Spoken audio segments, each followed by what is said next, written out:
पद पंकज बंदना पद पंकज बंदना सिमरो अंगद दोख निकंदना दोख निकंदना अमरदास गुर हृदय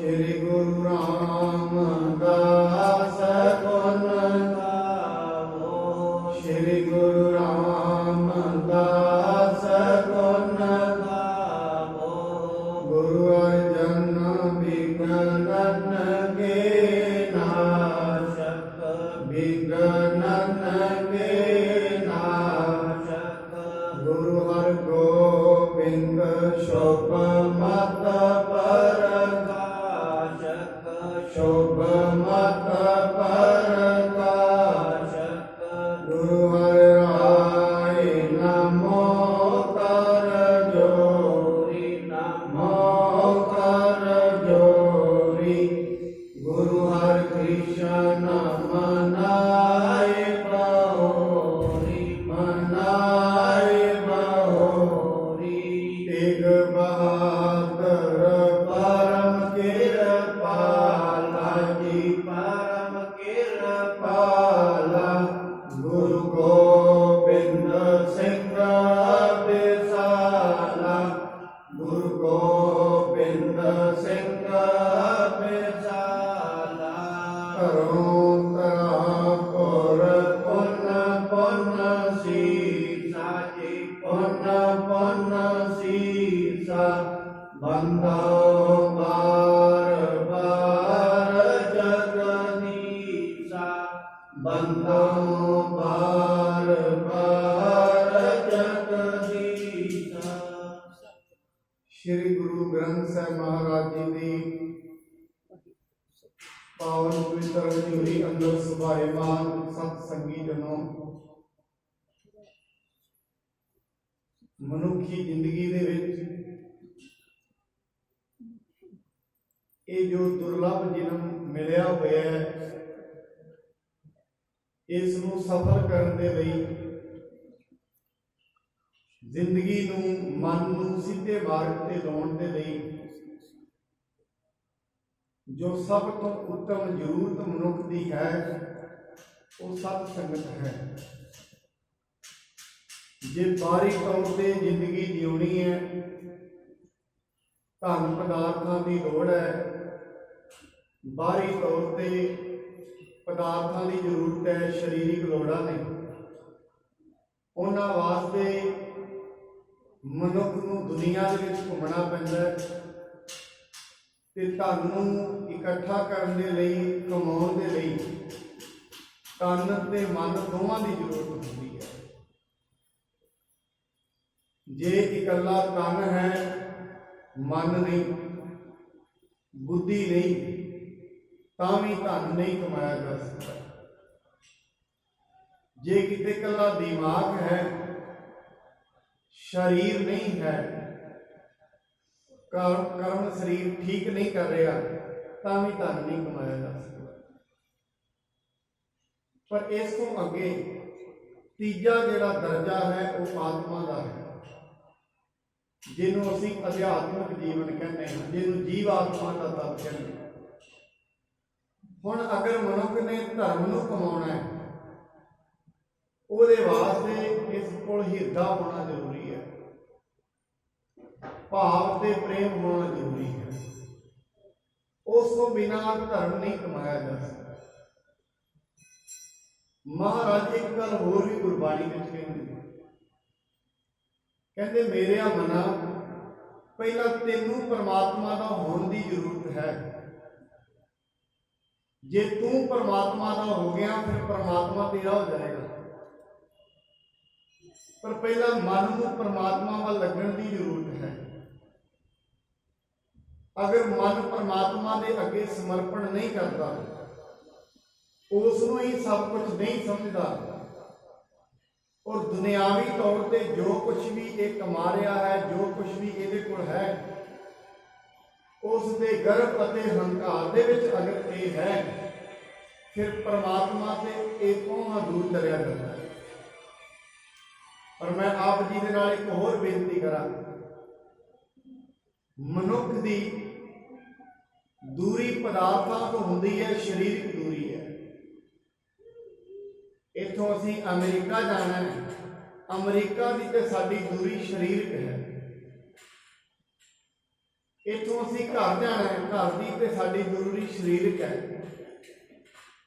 ਪਰ ਪਰਮਾਤਮਾ ਤੇ ਮਨੁੱਖ ਦੀ ਆਤਮਾ ਦੀ ਦੂਰੀ ਸਰੀਰਕ ਨਹੀਂ ਹੈ, ਇਹ ਮਾਨਸਿਕ ਤੇ ਅਧਿਆਤਮਿਕ ਹੈ। ਕਿਉਂਕਿ ਸਰੀਰ ਕਰਕੇ ਪਰਮਾਤਮਾ ਦੇ ਕੋਲ ਨਹੀਂ ਜਾਇਆ ਜਾਂਦਾ, ਮਨ ਕਰਕੇ ਜਾਇਆ ਜਾਂਦਾ। ਇਹ ਜੀਵ ਆਤਮਾ ਹੀ, ਸੁਰਤ ਹੀ ਪਰਮਾਤਮਾ ਵਿੱਚ ਮਿਲ ਸਕਦੀ ਹੈ, ਸਰੀਰ ਨਹੀਂ ਮਿਲੇਗਾ। ਇਸ ਕਰਕੇ ਪਰਮਾਤਮਾ ਦੀ ਤੇ ਮਨੁੱਖ ਦੀ ਦੂਰੀ ਸਰੀਰਕ ਨਹੀਂ ਹੈ।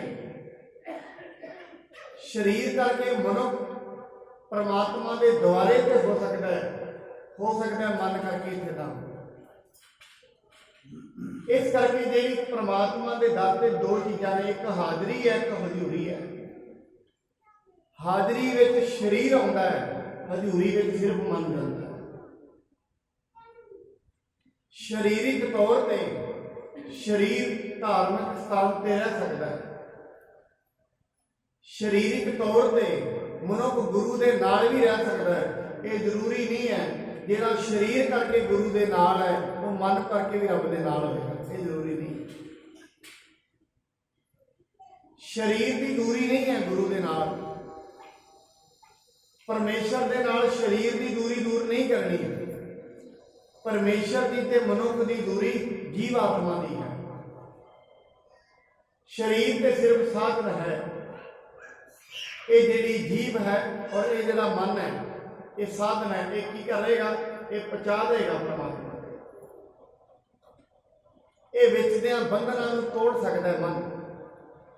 ਤਾਂ ਇਹ ਵਿੱਚ ਬਾਣੀ ਦੇ ਵਿੱਚ ਮਹਾਰਾਜ ਕਹਿੰਦੇ ਨੇ ਪਹਿਲਾਂ ਮਨ ਨੂੰ ਹੋਣਾ ਚਾਹੀਦਾ ਹੈ ਗੁਰੂ ਦੇ ਦੁਆਰੇ। ਮਨ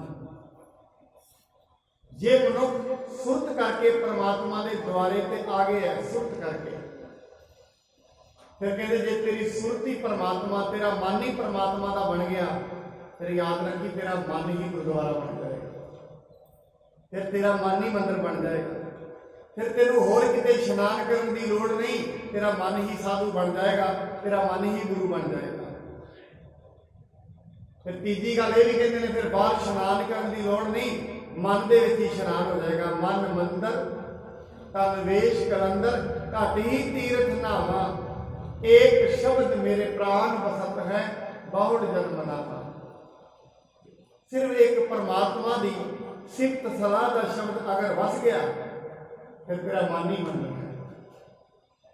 ਔਰ ਜਿੰਨੀਆਂ ਵੀ ਬਾਹਰੀ ਤੌਰ ਤੇ ਅਸੀਂ ਕਰਮ ਕਰਦੇ ਹਾਂ, ਇਹ ਕਾਹਦੇ ਲਈ ਨੇ? ਮਨ ਮੰਦਰ ਬਣ ਸਕੇ।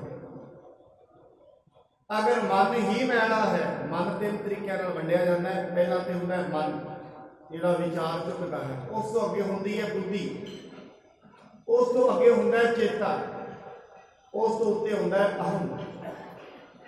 ਜਿਹਨੂੰ ਸ਼ਰਮ ਖੰਡ ਦੇ ਵਿੱਚ ਮਹਾਰਾਜ ਜੀ ਨੇ ਤਿੱਥ ਹੈ, ਘੜੀਆ ਸੁਰਤ ਮਤ ਮਨ ਬੁੱਧ। ਉੱਥੇ ਇਹ ਚਾਰ ਚੀਜ਼ਾਂ ਘੜੀਆਂ ਜਾਂਦੀਆਂ ਨੇ। ਮਤ ਵੀ ਘੜੀ ਜਾਂਦੀ ਹੈ, ਮਨ ਵੀ ਘੜਿਆ ਜਾਂਦਾ ਹੈ, ਸੁਰਤ ਵੀ ਘੜੀ ਜਾਂਦੀ ਹੈ। ਸੋ ਇਸ ਕਰਕੇ ਮਹਾਰਾਜ ਕਹਿੰਦੇ ਪਹਿਲਾਂ ਮਨ ਗੁਰੂ ਦਾ ਬਣ ਜਾਏ। ਫਿਰ ਯਾਦ ਰੱਖੀ, ਮਨ ਪਰਮਾਤਮਾ ਦਾ ਬਣ ਗਿਆ, ਫਿਰ ਪਰਮਾਤਮਾ ਤੇਰਾ ਬਣ ਜਾਏਗਾ। ਇਹ ਮਨ ਮੇਰਿਆ ਤੂੰ ਸਦਾ ਰਹੂ ਹਰ ਨਾਲੇ। ਕਹਿੰਦੇ ਮਨਾ ਤੂੰ ਬੈਠਾ ਤੇ ਗੁਰਬਾਣੀ ਵਿੱਚ ਸੁਣਨਾ ਹੈ, ਬੈਠਦਾ ਤੇ ਤੂੰ ਰੱਬ ਦੀ ਬਾਣੀ ਦੇ ਵਿੱਚ ਹੈ, ਪਰ ਤੇਰੇ ਅੰਦਰ ਜਿਹੜੇ ਵਿਚਾਰ ਚੱਲਦੇ ਉਹ ਬੜੇ ਮਾੜੇ ਚੱਲਦੇ ਨੇ। ਬੜੀ ਖਿੱਚ ਕੇ ਮਨ ਨੂੰ ਲਿਆਉਣਾ ਪੈਂਦਾ ਹੈ ਬਾਣੀ ਦੇ ਵਿੱਚ, ਬੜੀ ਖਿੱਚ ਕੇ। ਕਿਉਂਕਿ ਜਿਹੜਾ ਮਨ ਹੈ ਇਹ ਮਨ ਹੀ ਲੈ ਕੇ ਚਲਾ ਜਾਂਦਾ ਹੈ ਮਨੁੱਖ ਦੇ ਸਰੀਰ ਨੂੰ। ਕਿਉਂਕਿ ਇੱਥੇ ਆਏ ਆ, ਮਨ ਲੈ ਕੇ ਆਇਆ। ਮਨ ਨੇ ਸਰੀਰ ਨੂੰ ਕਿਹਾ ਚੱਲ ਆ ਗਿਆ। ਹੁਣ ਇੱਥੇ ਸਰੀਰ ਤੇ ਬੈਠਾ ਹੈ, ਮਨ ਵੀ ਲਗਾਤਾਰ ਬੈਠਾ ਰਹੇ, ਮਨ ਭੱਜ ਜਾਂਦਾ। इस करके गुरु नानक साहब जी के महाराज के जीवन के विच ये साखी भी आती है। महाराज कहते ए मन मेरिया तू सदा रहो हर नाले, जे तू नाल रह पिया परमात्मा ते फिर बनेगा की।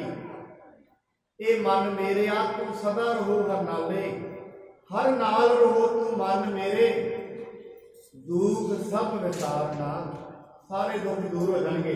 क्यों? दुख हैगे मन दे विच ने, मन विच ने दुख। डर किहनूं लगदा है? मन नूं लगदा है। शरीर ते डर जाता है। क्यों? मन डरे। जे किते झगड़ा हो गया, सूरमा है कोई बड़ा बड़ा, जंग दे विच गया है, कंबदा कौन पिया? शरीर नहीं कंबदा, मन कंबदा पिया। जे मन कंब गया, शरीर अपने आप भज पेगा। कहते मेरे मना तेरे अंदर जिन्ने भी दुख ते संताप ने, दर्द ने, मन के अंदर ही चिंता है, मन के अंदर ही सोग ने, मन अंदर ही संताप ने। पर यह जिहड़ा मन है बड़ी मुश्किल, ताई बाणी कहती मन जीता जग जीत। जितना किनू है? मन घड़ी के पिछों माड़े विचार खड़े कर देता है। बैठा सतगुर की संगत में होता है, विचार माड़ा चल रहा है। हुण ये जिहड़ा माड़े विचार चुकण वाला है, जदों तक ये माड़े विचार बंद नहीं होणगे मन तो पार, उदों तक मन सतगुरु नाल जुड़िया हुआ है, उदों तक ये मन मैला है। हुण उदों तक इहदी जिहड़ी बेनती है वो परमात्मा ते नहीं अपनी। महाराज जिस दिन मन गुरु के नाल परमात्मा की हजूरी चला गया तो होएगा कि महाराज ने ये मन मेरिया तू सदा रहो हर नाले, हर नाल रहो तू मन मेरे, दुख सब सारना। अंगीकार ओ करे तेरा, कारज सब सदा। सबना गल्लां समरथ स्वामी, सो क्यों मनो विसारे, कहे नानक मन मेरे सदा रहो हर नाले। हे मेरिया मना तू सदा रब नाल रह। दो चीज़ां तेरियां करेगा, तेरा पालन पोषण वैसे भी वो करता है, पर कहते फिर तेरा दर्द ओदा दर्द बन जाएगा। कारज सब सवारना, तेरे सारे कारजां नूं उहने सफल कर देना। पर ये मन के विचों डर निकले, मन किते सशक्त होकर परमात्मा की शरण में पै जाए। हुण ये जिन्ने उपराले असीं करते हैं, संगत में आउंदे हैं, परमात्मा की सिफत सलाह करते हैं, नाम जपते हैं, गुरबाणी पढ़ी जाती है, ये सारे के सारे उपराले सारिया विधियां ने कि मन को काबू करन दी।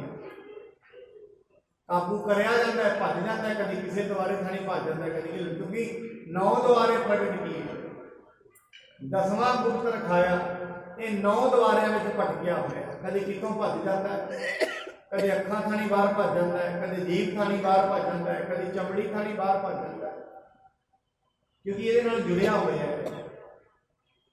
असल दे विच ये जिहड़ा मन है ये विचलित हो गया है। ये मन ने गलत इन्फॉर्मेशन को धारण कर, गलत चीज़ इन्हें मन ली है। ताई बाणी कहती है इन्हें गलत मान लिया, जो कुछ भी इन्हें मनिया हुआ है ना वो गलत मान लिया। पहली गल तो इन्हें अपना एड्रैस ही गलत मान लिया, इस तो अगे डुंगाई नहीं गई। इस तरह गुरु नानक साहब जी महाराज के कोल, चलो ये आप साखी सुनी है, गुरु गोबिंद सिंह जी महाराज के कोल ना 2 सिख चौर साहब कर रहे थे रात में, इन्ने विच ही भालू का तमाशा विखाउण वाला आ गया बाहर। दोवें चौर साहब कर रहे थे, दोवें कहते ने क्यों ना भालू का तमाशा वेखिए, सोचते ने तमाशा तो वेख लीए, पर जे सतगुरु जी उठ के तो की कहणगे। वो एक कहना तू कर, मैं तो जाना ही जाना, उठ के चला गया। हुण उधर तमाशा देखता ध्यान उत्थे ही भी किते सतगुरु जी उठना। हुण जिहड़ा चौर साहब कर रहे हैं वो करते चौर साहब ध्यान उहदे पता नहीं आनंद लै रहा होएगा, भालू का तमाशा देखता होएगा, तमाशा वेख रहे। सतगुरु जी उठे ने, महाराज ने हाजिर गैर हाजिर, गैर हाजिर हाजिर। महाराज जी तो कोई गल ना, जिहड़ा हाजरी विच है वो गैर हाजिर किवें है, ते जिहड़ा गैर हाजिर है वो हाजिर किवें। महाराज कहते ने जिहड़ा उत्थे बैठा है उत्थे तमाशा वेख रहा, पर उसका मन तमाशे विच नहीं, अखां ही वेख रही। ਉਹਦਾ ਧਿਆਨ ਸਾਡੇ ਵਿੱਚ ਹੈ। पर तू इतने बैठा चोर साहब करे तेरे इतने बैठे का ध्यान उठे तो गल तो ध्यान दी है सारी। इस करके तू हाजरी में बैठा होया भी गैर हाजिर है तो गैर हाजरी में बैठा होया भी हाजिर है। इस करके हाजरी वाले गैर हाजिर हो सकते हैं, जिहड़ा गैर हाजरी में है वो हाजिर हो सकता है।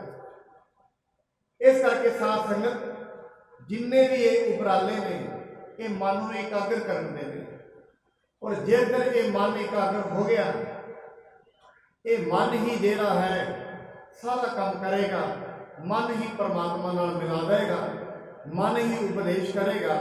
सो आओ जिवें हुण अगे कथा चलती है। भाई कल्याणा जी उस देश में पहुंचे ने जिथे राजे का राज है, राजे को समझा रहे ने राजा असल दे विच तुसीं सानूं कह रहे वर्त रखो, पर मैं तुहानूं कहना चाहुंदा असीं सदा ही वर्त रखते हैं, क्योंकि सदा ही जिहड़ा प्रशादा है वो संजम नाल छकिया जाए तो सदा ही वर्त है। दे काम क्रोध लोभ मोह हंकार है जिहड़ा ये संजम विच रहे तो सदा ही वर्त है। और याद रखना साथ संगत, जे किते एक दिन ते वर्त रख लिया जीव संजम विच नहीं है तो एक दिन का रखिया की करेगा, अगे फिर खराब कर देगा। इस करके संजम जरूरी है, इंद्रियां ते काबू जरूरी है। सो आओ जिवें हुण भाई कल्याणा जी उन्हां नाल विचार करते हैं किवें किवें सतगुरु जी महाराज सहाई हुंदे ने।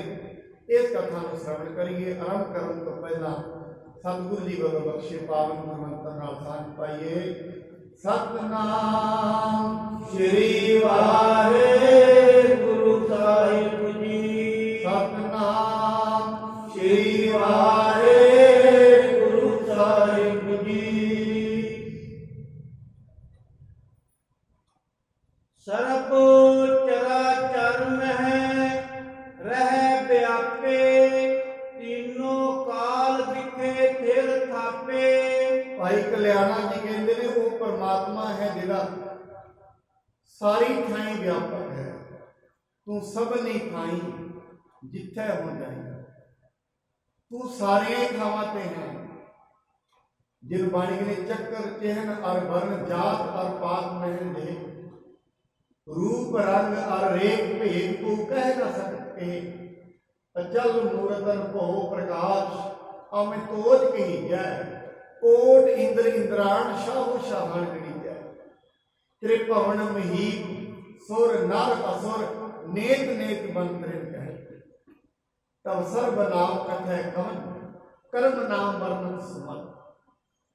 ये परमात्मा तू तिन्ना कालों में है, अज भी है, अज तो पहला भी सी। आद सच जुगाद सच है भी सच, नानक होसी भी सच। सवेरे भी मैं एक बेनती की साध संगत, असल दे विच याद रखना जो कुछ भी दुनिया ते हुंदा है वो परमात्मा दे हुक्म दे विच हुंदा है, जिस नाल भी जो कुछ भी हो रहा है इत्थे।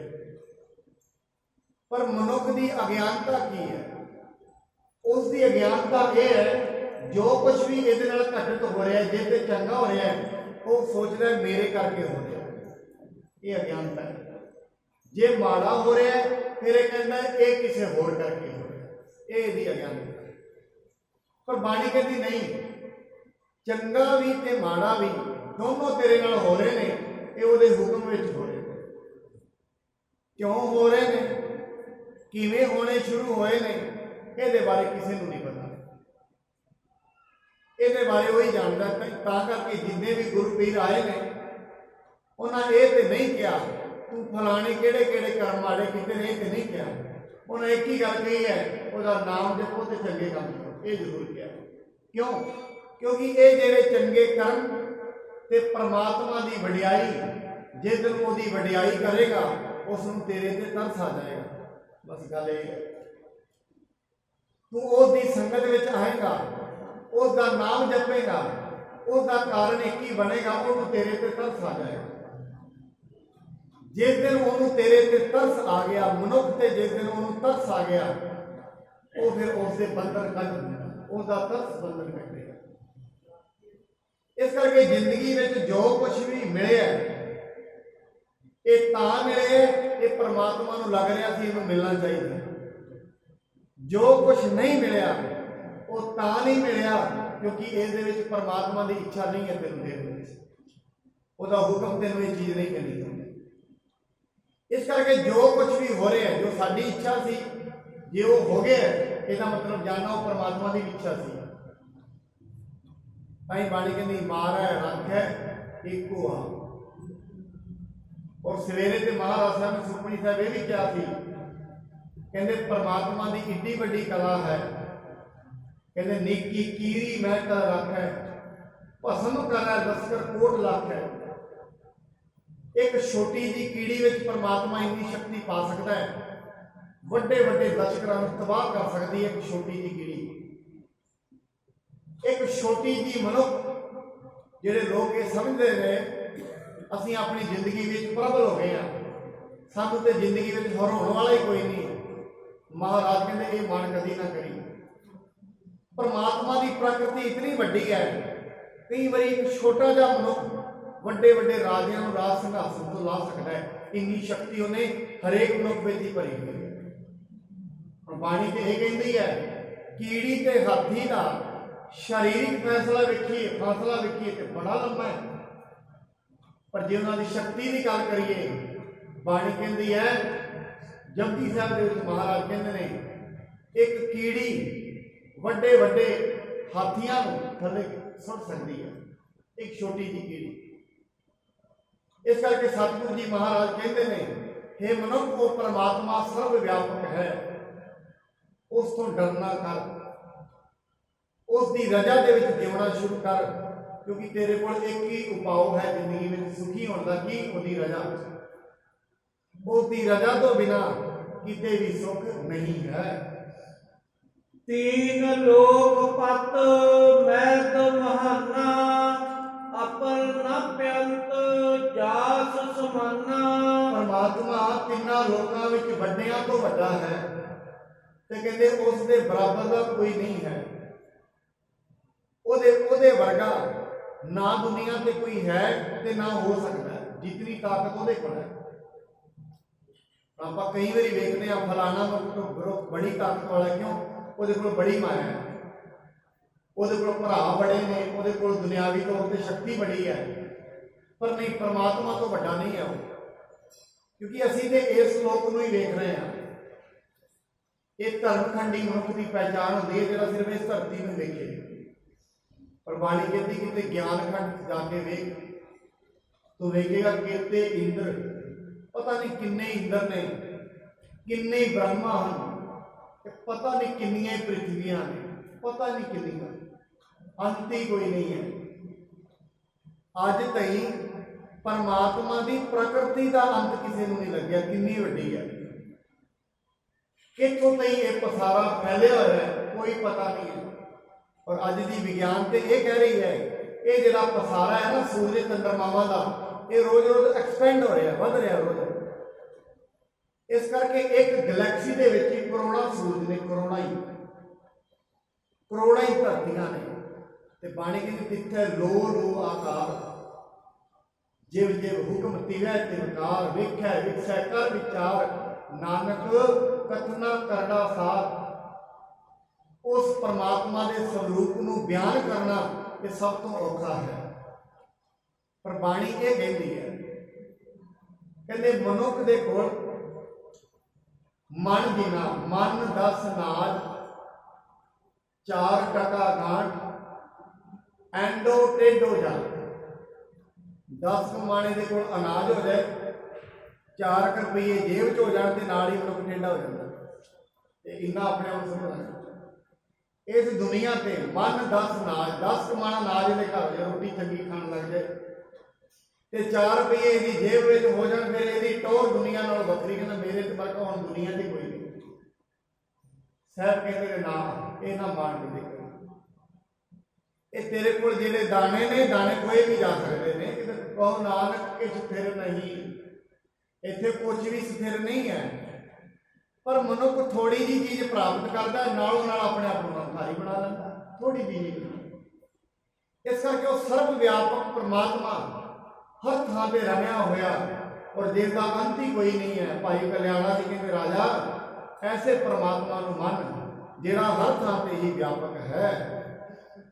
ਲਗ ਪਹਨ ਮੈਂ ਕਲਪੋ ਸੋਈ ਪ੍ਰਭ ਪ੍ਰਸੰਨ ਤੁਮ ਪਹਿ ਕੇ ਮੋਈ। ਇਸੇ ਤੇ ਇੱਕ ਛੋਟਾ ਜਿਹਾ ਪੱਥਰ ਨੂੰ ਤੂੰ ਰੱਬ ਸਮਝ ਰਿਹਾ ਛੋਟੇ ਦੇ ਵਿੱਚ। ਕਹਿੰਦੇ ਨਹੀਂ, ਇਹਨੂੰ ਇਹਦੇ ਵਿੱਚ ਕਲਪਨਾ ਨਾ ਕਰ। ਔਰ ਇਹ ਵੀ ਨਹੀਂ ਉਹ ਕਹਿ ਰਿਹਾ ਵੀ ਇਹਦੇ ਵਿੱਚ ਨਹੀਂ ਹੈ ਤੇ ਹੈ, ਉਹਦੇ ਵਿੱਚ ਵੀ ਸਾਰੀ ਖਾਂਦੀ ਹੈ, ਜੜ ਚੇਤਨ ਸਾਰਿਆਂ ਵਿੱਚ ਹੀ ਹੈ। ਪਰ ਇਹਨੂੰ ਛੋਟੇ ਦੇ ਵਿੱਚ ਨਾ ਕਰ, ਇਤਨਾ ਛੋਟਾ ਨਹੀਂ ਹੈ ਉਹ ਤੇ ਇਤਨਾ ਵੱਡਾ ਹੈ। ਉਸ ਵਰਗਾ ਵੱਡਾ ਦੁਨੀਆ ਤੇ ਕੋਈ ਵੀ ਨਹੀਂ ਹੈ।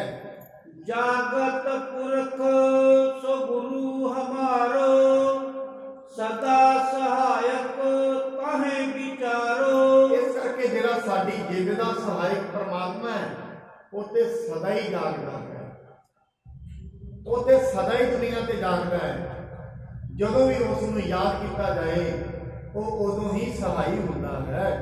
ਕਹੀ ਜਥਾਰਥ ਵਾਰਤਾ ਸੁਣ ਕੇ ਨ੍ਰਿਪ ਅਗਿਆਨ।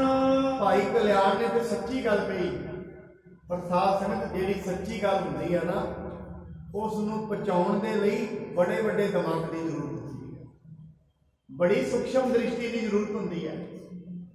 ਕਈ ਵਾਰੀ ਐਸੇ ਹੁੰਦਾ ਗੱਲਾਂ ਬੜੀਆਂ ਵੱਡੀਆਂ ਹੁੰਦੀਆਂ ਨੇ, ਮਨੁੱਖ ਦਾ ਹਾਜ਼ਮਾ ਛੋਟਾ ਹੁੰਦਾ। ਜਿਵੇਂ ਜਦੋਂ ਬਿਮਾਰ ਮਨੁੱਖ ਹੋਏ ਨਾ, ਬਿਮਾਰ ਮਨੁੱਖ ਨੂੰ ਬਦਾਮ ਖਵਾਓ ਤੇ ਡਾਕਟਰ ਕਹਿੰਦੇ ਬਦਾਮ ਨਾ ਖਵਾਉਣਾ, ਇਹਨੂੰ ਖਿਚੜੀ ਖਵਾਓ ਕਿਉਂ ਇਹਦਾ ਹਾਜ਼ਮਾ ਨਹੀਂ ਹੈ, ਇਹਦੇ ਅੰਦਰ ਬਦਾਮ ਨਹੀਂ ਰਹਿ ਸਕਦੇ, ਖਿਚੜੀ ਹੀ ਪਚਾ ਸਕਦਾ। ਇਸ ਕਰਕੇ ਅੱਜ ਦੀ ਦੁਨੀਆ ਦੇ ਵਿੱਚ ਔਰ ਸਦਾ ਤੋਂ ਹੀ ਇਹ ਜਿਹੜੀਆਂ ਧਰਮ ਦੀਆਂ ਗੱਲਾਂ ਨੇ ਬਹੁਤ ਵੱਡੀਆਂ ਤੇ ਸੂਖਸ਼ਮ ਹੁੰਦੀਆਂ ਨੇ। ਗੁਰੂ ਦੀ ਗੱਲ ਨੂੰ ਪਹੁੰਚਾ ਲੈਣਾ ਇਹ ਕਿਸੇ ਵਿਰਲੇ ਦੇ ਹਿੱਸੇ ਆਉਂਦਾ ਹੈ। ਉਹ ਗੱਲਾਂ ਬੜੀਆਂ ਗੰਭੀਰ ਹਨ, ਇਹਨਾਂ ਨੂੰ ਆਪਣੇ ਅੰਦਰ ਸਮਾ ਲੈਣਾ। ਬਾਣੀ ਤਾਂ ਹੀ ਕਹਿੰਦੀ ਹੈ ਜੇ ਕੋ ਖਾਵੇ ਜੇ ਕੋ ਪੁੰਚੈ। ਖਾ ਤੇ ਹਰੇਕ ਕੋਈ ਸਕਦਾ ਹੈ, ਪਹੁੰਚਾਉਂਦਾ ਕੋਈ ਵੀ ਹੈ। ਖਾਈ ਹੋਈ ਚੀਜ਼ ਪਚੇਗੀ ਤਾਂ ਹੀ ਉਹ ਸ਼ਕਤੀ ਬਣ ਸਕਦੀ ਹੈ, ਨਹੀਂ ਸਰੀਰ ਬਿਮਾਰ ਹੋਏਗਾ। ਤਾਂ ਹੀ ਕਹਿੰਦੇ ਨੇ ਇਹ ਬਿਮਾਰ ਰਹਿੰਦਾ ਕਿਉਂ, ਇਹਨੂੰ ਖਾਧਾ ਪੀਤਾ ਨਹੀਂ ਲੱਗਦਾ।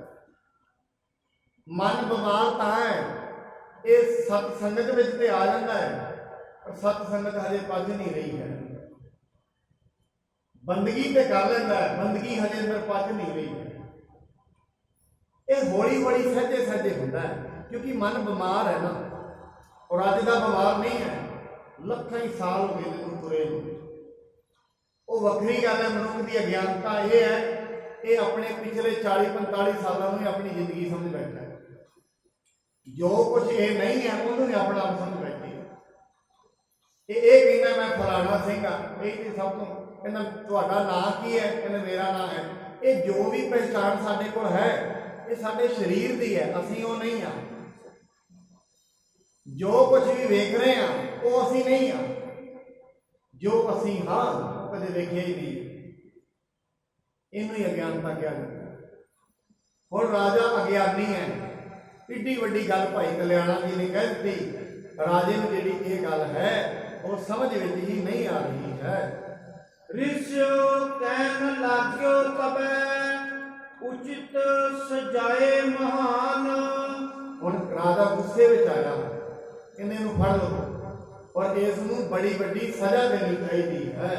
ਕਰੋ ਕੈਦ ਇਸ ਤੇ ਮਨਾਵੋ ਠਾਕੁਰ ਆਗੇ ਸੀਸ ਨਵਾਵੋ। ਕਹਿੰਦੇ ਇਸ ਨੂੰ ਕੈਦ ਕਰ ਲਵੋ ਤੇ ਧੱਕੇ ਨਾਲ ਠਾਕੁਰ ਦੇ ਅੱਗੇ ਸੀਸ ਲਵੋ। ਕਿਉਂਕਿ ਸਾਧ ਸੰਗਤ ਮੂਰਖਾਂ ਦੀ ਸਭਾ ਦੇ ਵਿੱਚ ਅਗਰ ਤੁਸੀਂ ਸਿਆਣੀ ਗੱਲ ਕਰੋਗੇ, ਸਿਆਣੀ ਗੱਲ ਕਰਨੀ ਮੂਰਖਾਂ ਦੇ ਅੱਗੇ ਵੀ ਮੂਰਖਤਾ ਹੈ, ਕਿਉਂਕਿ ਮੂਰਖਾਂ ਦੀ ਸਮਝ ਵਿੱਚ ਨਹੀਂ ਆਉਂਦੀ। ਬਾਣੀ ਦੇ ਵਿੱਚ ਮਹਾਰਾਜ ਕਹਿੰਦੇ ਨੇ, ਕਹਿੰਦੇ ਜੇ ਪਸ਼ੂਆਂ ਦੇ ਅੱਗੇ ਤੁਸੀਂ ਸੋਨਾ ਸੁੱਟੋਗੇ ਨਾ ਤੇ ਪਸ਼ੂਆਂ ਦੇ ਅੱਗੇ ਸੋਨਾ ਸੁੱਟੋਗੇ, ਪਸ਼ੂ ਸੋਨੇ ਨੂੰ ਨਹੀਂ ਫੜੇਗਾ ਤਾਂ ਖਾਏ। ਚੌਨੇ ਸੋਨਾ ਪਾਈਏ ਭੀ ਚੁਣ ਖਾਵੇ ਘਾਸ, ਕਿਉਂਕਿ ਉਹਨੂੰ ਸੋਨੇ ਦਾ ਪਤਾ ਹੀ ਨਹੀਂ ਹੈ। ਹੁਣ ਕਹਿੰਦੇ ਇੱਕ ਵਾਰੀ ਕਿਸੇ ਨੇ ਬਾਂਦਰ ਨੂੰ ਨਾ ਬਹੁਤ ਜ਼ਿਆਦਾ ਪੈਸੇ ਦੇ ਦਿੱਤੇ, ਇਹਨੇ ਆਪਣੇ ਘਰ ਦਾ। ਬਾਂਦਰ ਕਹਿੰਦਾ ਪੈਸੇ ਨਹੀਂ ਚਾਹੀਦੇ ਮੈਨੂੰ ਤੇ ਕੇਲੇ ਚਾਹੀਦੇ। ਉਹਨੇ ਇੱਕ ਸਾਈਡ 'ਚ ਦਰਜਨ ਕੇਲੇ ਨੇ, ਇੱਕ ਸਾਈਡ 'ਚ ਲੱਖਾਂ ਰੁਪਈਏ ਨੇ। ਬਾਂਦਰ ਕਹਿੰਦਾ ਨਹੀਂ ਕੇਲੇ ਚਾਹੀਦੇ। ਹੁਣ ਬਾਂਦਰ ਨੂੰ ਕੀ ਪਤਾ ਹੈ ਵੀ 100 ਰੁਪਏ ਦੇ ਨੋਟ ਦੇ 2 ਦਰਜਨਾਂ ਕੇਲੇ ਆ ਜਾਣ, ਉਹਨੂੰ ਪਤਾ ਹੀ ਨਹੀਂ, ਮੂਰਖ ਹੈ। ਪਰ ਯਾਦ ਰੱਖਣਾ ਸਾਧ ਸੰਗਤ, ਜਦੋਂ ਮਨੁੱਖ ਮੂੜ ਮਤੀਆ ਹੈ, ਉਹਨੂੰ ਤੁਸੀਂ ਚੰਗੀ ਗੱਲ ਵੀ ਸਮਝਾਉਣੀ ਚਾਹੋਗੇ, ਗੁੱਸੇ ਨਾਲ ਡੰਡਾ ਲੈ ਕੇ ਪਿੱਛੇ ਰੱਖਿਆ। ਇਹਨੇ ਮੈਨੂੰ ਕਈ ਵਾਰੀ ਉਹ ਸਾਰ ਕਿਤਾਬ ਲਈ ਦੀ ਕਹਾਣੀ ਯਾਦ ਆਉਂਦੀ ਹੈ। ਉਹਦੇ ਵਿੱਚ ਉਹ ਲਿਖਦਾ ਹੈ, ਇੱਕ ਵਾਰੀ ਬੜੀ ਬਾਰਿਸ਼ ਪੈ ਰਹੀ ਸੀ, ਬਾਰਿਸ਼ ਪੈਂਦਿਆਂ ਪੈਂਦਿਆਂ ਚਿੜੀ ਉੱਤੇ ਬੈਠੀ ਹੈ, ਉਹ ਆਪਣਾ ਆਰਾਮ ਨਾਲ ਉਹਨੇ ਆਲਣਾ ਬਣਾਇਆ ਤੇ ਬੈਠੀ ਹੈ, ਮੀਂਹ ਪੈ ਰਿਹਾ, ਬਾਂਦਰ ਥੱਲੇ ਬੈਠਾ ਹੈ। ਚਿੜੀ ਉਹਨੂੰ ਕਹਿੰਦੀ ਹੈ ਕਿ ਏਡੇ ਤੇਰੇ ਹੱਥ ਨੇ, ਏਡੇ ਸੋਹਣੇ ਸੋਹਣੇ ਪੈਰ ਨੇ ਤੇਰੇ, ਕਿ ਤੂੰ 4 ਡੰਡੇ ਕਰਕੇ ਆਪਣਾ ਘਰ ਬਣਾ ਲਾ। ਚਿੜੀ ਨੇ ਇਹ ਕਹਿ ਕੇ ਦਿੱਤਾ। ਹੁਣ ਉਹ ਕਹਿੰਦਾ ਕੋਈ ਗੱਲ ਨਹੀਂ, ਮੇਰਾ ਤੇ ਘਰ ਬਣੇਗਾ ਨਹੀਂ ਬਣੇਗਾ, ਥੋੜਾ ਮੀਂਹ ਰੁਕ ਲੈਣ ਤੇ ਤੇਰਾ ਘਰ ਟੁੱਟਣਾ ਦੇ। ਮੀਂਹ ਰੁਕਿਆ, ਚੁੱਕ ਕੇ ਚਿੜੀ ਦਾ ਉਹਨੂੰ ਥੱਲੇ ਮਾਰਿਆ। ਚਿੜੀ ਕਹਿੰਦੀ ਚੰਗਾ ਇਹਨੂੰ ਉਪਦੇਸ਼ ਦਿੱਤਾ, ਇਹਦੇ ਉਪਦੇਸ਼ ਦੇ ਕੇ ਉਲਟਾ ਗਲੀ ਪਵਾ ਲਿਆ। ਹੁਣ ਭਾਈ ਕਲਿਆਣਾ ਜੀ ਦੇ ਉਪਦੇਸ਼ ਦੇ ਰਹੇ ਨੇ, ਹੁਣ ਉਹਦੇ ਦਿਮਾਗ ਵਿੱਚ ਹੀ ਨਹੀਂ ਆ ਰਹੀ ਗੱਲ। ਕਿਉਂ? ਜਦੋਂ ਮਨੁੱਖ ਮੂਰਖ ਹੈ, ਜੇ ਦੀ ਸੁਰਤ ਅਜੇ ਤੁਰੀ ਨਹੀਂ ਹੈ। ਹੁਣ ਜਿਹੜਾ ਖੜਾ ਹੋਇਆ ਪਾਣੀ ਹੁੰਦਾ ਨਾ ਸਾਥ, ਕਦੇ ਵੀ ਛੱਪੜਾਂ ਦੇ ਕੋਲੋਂ ਜਾਓ ਬਾਹਰ ਮੁਸ਼ਕ ਆਉਂਦੀ ਹੈ, ਦਰਿਆਵਾਂ ਦੇ ਕੰਢਿਆਂ ਦੇ ਕੋਲੋਂ ਕਦੇ ਮੁਸ਼ਕ ਨਹੀਂ ਹੁੰਦੀ। ਛੱਪੜ ਕਿਉਂ? ਕਿਉਂਕਿ ਛੱਪੜ ਰੁਕੇ ਹੋਏ ਪਾਣੀ ਨੇ। ਜਿਹੜੇ ਮਨੁੱਖ ਹੈ ਜਿਨ੍ਹਾਂ ਦੀ ਸੁਰਤੀ ਨਹੀਂ ਤੁਰੀ, ਉਹ ਰੁਕੇ ਹੋਏ ਪਾਣੀ ਨੇ, ਉਹ ਗੱਲ ਗੱਲ ਤੇ ਲੜਦੇ ਨੇ, ਧਾਰਮਿਕ ਪਹਿਰਾਵਿਆਂ ਪਿੱਛੇ ਲੜ ਪੈਂਦੇ ਨੇ, ਧਰਮ ਦੀਆਂ ਪਹਿਚਾਨਾਂ ਪਿੱਛੇ ਲੜ ਲੈਂਦੇ ਨੇ, ਜਾਤਾਂ ਪਿੱਛੇ ਲੜ ਲੈਂਦੇ ਨੇ, ਕੌਮਾਂ ਪਿੱਛੇ ਲੜ ਲੈਂਦੇ ਨੇ। ਕਿਉਂ? ਅਜੇ ਸੁਰਤ ਦਾ ਵਿਕਾਸ ਨਹੀਂ ਹੋਇਆ ਹੈ। ਨਾਹੀਂ ਤਾਂ ਹੋਵੇਗੀ ਜਗ ਭੋਰ, ਇਸੇ ਸਜਾਏ ਦੇ ਹੈ ਘੋਰ। ਕਹਿੰਦੇ ਜੇ ਹਜੇ ਵੀ ਨਾ ਮੰਨੇ, ਜਦੋਂ ਸਵੇਰ ਹੋਏਗੀ ਇਹਨੂੰ ਫੜ ਕੇ ਚੰਗੀ ਵੱਡੀ ਸਜ਼ਾ ਦੇਣੀ ਚਾਹੀਦੀ ਹੈ। ਬੰਦੀ ਖਾਨੇ ਮਹਿ ਪਹੁੰਚਾਇਓ, ਤਾਹੀਂ ਗੁਰ ਸਿਮਰਤ ਸਮਾਂ ਬਿਤਾਇਓ। ਉਸ ਨੂੰ ਫੜ ਕੇ ਕੈਦ ਖਾਨੇ ਵਿੱਚ ਲੈ ਗਏ। ਪਰ ਭਾਈ ਕਲਿਆਣਾ ਜੀ ਕੀ ਕਰਦੇ ਨੇ? ਰੱਬ ਰੱਬ ਜਪਦੇ ਨੇ, ਬੈਠੇ ਨੇ ਕੈਦ। ਵਾਹਿਗੁਰੂ ਵਾਹਿਗੁਰੂ ਵੀ ਜਪੀ ਜਾਂਦੇ ਹਨ। ਭਈ ਭੋਰ ਰਾਜਾ ਉੱਠ ਚੱਲਾ, ਜੈ ਠਾਕੁਰ ਕੋ ਮੰਦਰ ਭੱਲਾ। ਰਾਜਾ ਸਵੇਰੇ ਖੜਾ ਹੋਇਆ, ਉੱਠ ਕੇ ਉਧਰ ਨੂੰ ਚੱਲ ਪਿਆ ਹੈ ਜਿੱਥੇ ਠਾਕੁਰ ਦੁਆਰਾ ਬਣਿਆ ਹੋਇਆ ਹੈ। ਕਰੀ ਪੂਜਾ ਚੰਨਨ ਚਰ ਚਾਇਓ, ਚਰਨਾ ਮਿੱਤਰ ਲੈ ਸੀਸ ਨਿਵਾਇਓ। ਉੱਥੇ ਜਾ ਕੇ ਪੂਜਾ ਕਰਦਾ ਹੈ ਪਰਮਾਤਮਾ ਦੀ। ਵਿੱਚ ਸਾਧ ਸੰਗਤ, ਕਿੰਨੀ ਮਨੁੱਖ ਦਾ ਦਿਲ ਕਰੜਾ ਹੋ ਜਾਂਦਾ ਹੈ। ਇੱਕ ਪਾਵਨ ਦੇ ਅੱਗੇ ਤੇ ਮੱਥਾ ਟੇਕ ਰਿਹਾ। ਬਾਣੀ ਇਹ ਕਹਿੰਦੀ ਹੈ, ਨਿਰਜੀਓ ਪੂਜ ਹੈ, ਸਰਜੀਓ ਘਟ ਹੈ, ਅੰਤ ਕਾਲ ਤੋਂ ਭਾਰੀ।